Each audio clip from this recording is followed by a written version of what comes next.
আজকে দেখাবো ঘরে থাকা একটা দুটো আইটেম দিয়েই কিভাবে আপনারা ফালুদাটা রেডি করতে পারবেন। রমজানে এরকম একটা আইটেম থাকলে কিন্তু খেতে মন্দ হয় না। তো চলুন রেসিপিটা শুরু করি। সহজ উপায়ে ফালুদা কিভাবে ঘরে তৈরি করা যায়, তবে উপকরণগুলো সব কিন্তু আপনার ঘরেই পাবেন। সাবাত বাচ্চাটা কয়েকদিন থেকে বলছিল যে তাকে ফালুদা করে দিতে।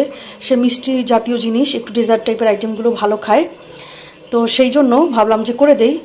তো আমি আজকে ফালুদা মিক্সটা নিয়েছি রাঁধুনির, এটা ভ্যানিলা ফ্লেভারের। এটা টেস্ট কিন্তু অনেক ভালো হয়। আর এখানে এটা হচ্ছে ইজি, রেসিপিটাও একদমই সহজ। এখানে পুরো রেসিপিটা দেওয়া আছে। আপুরা যারা নতুন রাঁধুনি আছেন বা আমাদের মতো যারা বিজি ব্যস্ত সবাই, তারা কিন্তু অবশ্যই খুবই সহজ উপায়ে এই রেসিপিটা ট্রাই করতে পারবেন। আর ফ্রুটস তো কম বেশি সবার ঘরেই থাকে। তো যাই হোক, এই রেসিপিটা চলেন এখন দেখাই আপনাদেরকে। ভেতরে 3টা প্যাকেট দেয়। তো একটার মধ্যে থাকে সাবুদানা বা সাগুদানা, যেটা বলে নুডলস থাকে, সুগার অ্যাড করা থাকে। আর এখানে জেলিটিন দেওয়া আছে 2টো, মানে জেলি। এগুলো এখন আমি হাফ কাপ পরিমাণ পানি নিয়েছি। হাফ কাপ বা 1 কাপ, যেটাই যতটুকুই নেন আপনারা সেভাবে নেবেন। তো আমি এখানে 2 বারে এই জেলিটাকে তৈরি করব, একটা রেড কালারের আর একটা সবুজ কালারের। আর চিনির ব্যাপারটা বলবো যে আপনাদের দরকার হলে পরে দুধের সাথে যখন এটা মিশ্রণটা ব্যবহার করবেন তখন কিন্তু আপনারা চাইলে চিনিটা দেখে নিয়ে এরপরে অ্যাড করতে পারেন। 1 কাপ পানি নিয়ে নিয়েছি, তার মধ্যে লাল কালারের জেলিটা আমি দিয়ে দিচ্ছি। জেলিটা দেওয়ার পরে আমি এখানে একটু নেড়ে নিচ্ছি মিশ্রণটাকে। তো 4-5 মিনিট এটাকে নাড়বো আমি। নাড়ার পরে যখন এটা ঘন হয়ে আসবে বা গরম হয়ে আসবে তখন আমি আবার নামিয়ে নিব। তো রেড জেলিটার বলক চলে এসেছে, আমি এখন নামিয়ে নিব। একইভাবে 1 কাপ পানি নিয়ে নিলাম, সবুজ জেলিটা রেডি করে নিব। একইভাবে সবুজ জেলিটাকেও আমি গরম হওয়া পর্যন্ত অপেক্ষা করব। 2টা জেলি রেডি হয়ে গেছে। তো এখন পরবর্তী প্রসেসিংয়ে যাব। আমি এখানে 1 লিটার দুধ নিয়ে নিলাম।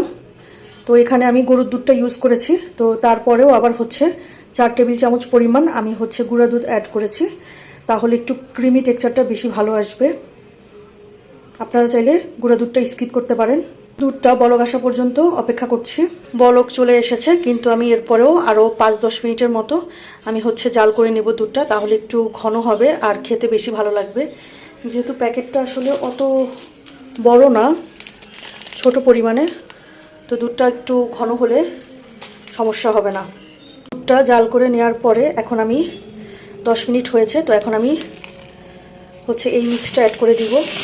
এখানে থাকে নুডলস আর সাবুদানা আর সুগার থাকে। তো আপনারা সুগারটা লাগলে অ্যাড করবেন, না হলে অ্যাড করার দরকার নেই, কারণ ফল দিয়ে খেলে ফলেও কিন্তু মিষ্টি থাকে। তো এটাকে এখন সব সেদ্ধ হওয়া পর্যন্ত অপেক্ষা করব।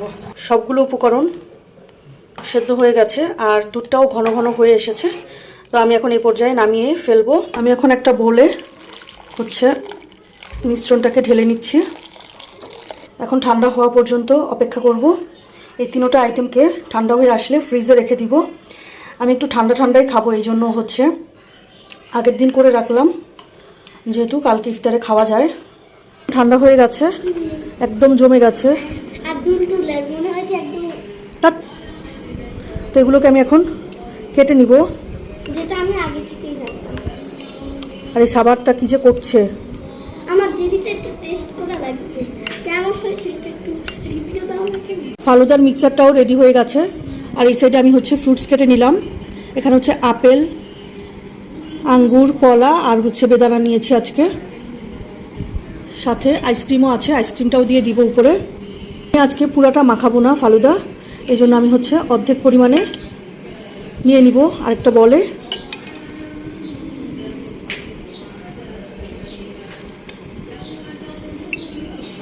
ফলগুলো সব এখন ঢেলে দিব। ফালুদার মিশ্রণের মধ্যে ফলগুলো দিয়ে দিলাম, আবার মাখিয়েও নিলাম। এখন ছোট ছোট বলে নিয়ে নিব। এখন জেলিগুলোকে জাস্ট উপর দিয়ে ছড়িয়ে দিব, কারণ জেলিগুলো আমার কাছে মনে হচ্ছে অনেক নরম। এখন 1 চামচ আইসক্রিম দিয়ে দিব। হয়ে গেল আমার ফালুদা রেডি। ঘরে থাকা অল্প কিছু উপকরণ দিয়েই কিন্তু আপনারা চাইলে এই ফালুদাটা করে ফেলতে পারবেন। তো ভিডিওটি কেমন লাগলো অবশ্যই জানাবেন। আজকের ভিডিও এই পর্যন্ত। সবাই ভালো থাকবেন। আল্লাহ হাফেজ।